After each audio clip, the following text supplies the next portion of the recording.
నమస్తే welcome to dot news. ఎన్నికల వేళ టీడీపీకి వరుస ఎదురు దెబ్బలు కంటి మీద కునుకు లేకుండా చేస్తున్నాయి.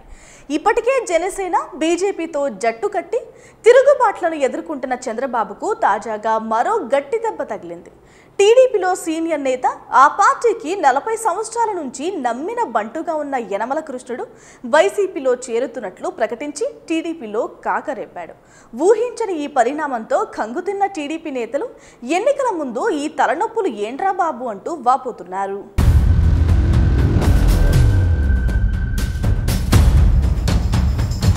కొండనాలుకకు మందు వేస్తే ఉన్ననాలుక ఊడిందంట. అచ్చం అలాగే ఉంది టీడీపీ అధినేత చంద్రబాబు పరిస్థితి. ఏదో ఆశించి కూటమితో పొత్తు పెట్టుకున్న బాబుకు దాని పుణ్యమా అని ఇప్పుడు పట్టబగలే చుక్కలు కనిపిస్తున్నాయి.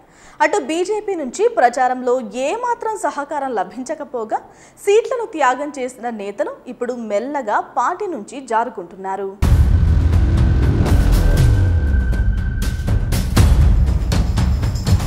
తాజాగా తొలిలో టీడీపీకి కోలుకోలేని దెబ్బ తగిలింది. గత 40 సంవత్సరాల నుంచి యనమల రామకృష్ణుడికి అండగా ఉన్న ఆయన తమ్ముడు యనమల కృష్ణుడు పార్టీకి రాజీనామా చేస్తున్నట్లు ప్రకటించి నియోజకవర్గంలో సెగలు పుట్టించాడు.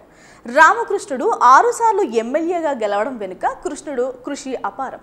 అయితే 2014, 19లో రామకృష్ణుడు ఓడిపోవడంతో తాజాగా ఆ సీటును తన కుమార్తె దివ్యకు ఇప్పించుకున్నాడు రామకృష్ణుడు.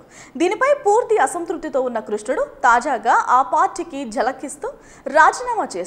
ఈ క్రమంలో వైసీపీలో చేరుతున్నట్లు ప్రకటించి టీడీపీలో ఆరని చిచ్చు రేపాడు.